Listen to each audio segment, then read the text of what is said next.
Sheikh, I feel I have a crush on somebody. How do I propose to that person?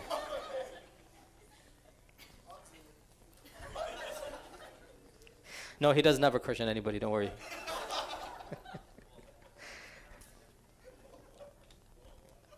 So, to be more precise, I don't know if that person likes me back. That was the question. I was just humorous. Okay, this is a practical question. Listen, ya brothers and sisters, Allah make it easy to be in your age. I do not envy that aspect, Allah al-Musta'an. Some practical elderly advice, okay? Let's get real here.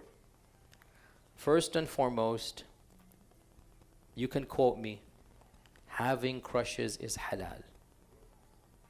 It's okay. There's no sin in a crush. In fact, it is natural. And if you don't, then probably there's something wrong with you. It's okay to wish for a halal relationship. However, my sincere advice to all of you, never act on a crush without contemplation and planning. Never be impulsive because of a crush. First and foremost, are you the right age or not? If you have a crush at 14, 15, that's not the same as when you're 23, 24. Big difference, okay? So, are you the right age? Secondly, is this the right time for marriage? If you're first year, school, university, and you're not going to be able to get married, what's the faida? So, crushes will never harm you in the long run. It's just a crush. But developing the crush, falling in love two-way, getting involved physically, it will potentially harm you. Understand this point. Crushes will never harm you. It's just going to remain a positive memory if you didn't act upon it. It's never going to have a negative backlash. And if you're close to your moms or your dads, it's awkward, but ask them about their crushes, right? Yes, your moms and dads were once upon a young like you. No, you don't want to do that? Okay. Reason I'm saying is that it's so innocent, they might even tell you in front of your parents, like it's just an innocent memory. Yes, when I was in high school, there was a girl, whatever. My point is, the reason I'm saying this, it's so pure and innocent, they can even have this conversation with you with the spouse present. That's what I'm trying to say. It's so pure. If you keep it a memory and a feeling, no problem. If it happens and into a marriage, alhamdulillah. But so a crush is like a very soft fire. If you're going to pour gasoline, throw twigs on it, don't be surprised if it's going to burn you. So be very, very, very careful if there is that feeling and it's the right time for your life and the other person checks the boxes with you and your parents, then the proper way to do this is to get the adults, the parents involved as soon as possible and to make the conversation focused on nikah, marriage, not on dating.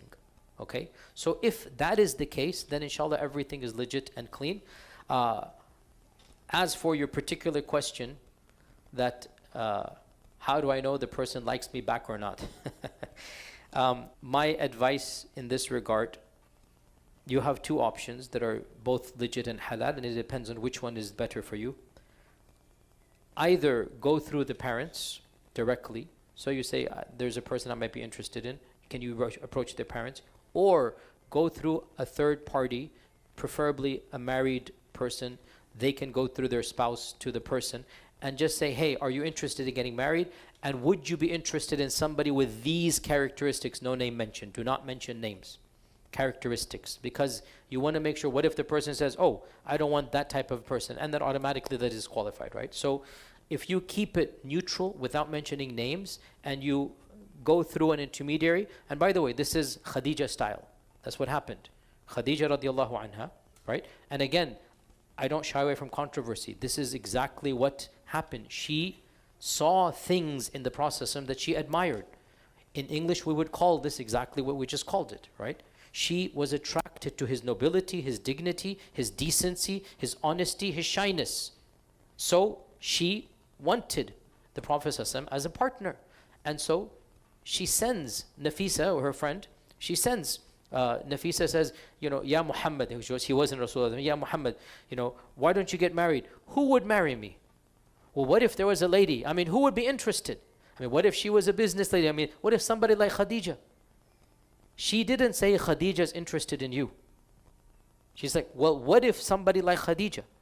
And the response was, why would somebody like her be interested in me?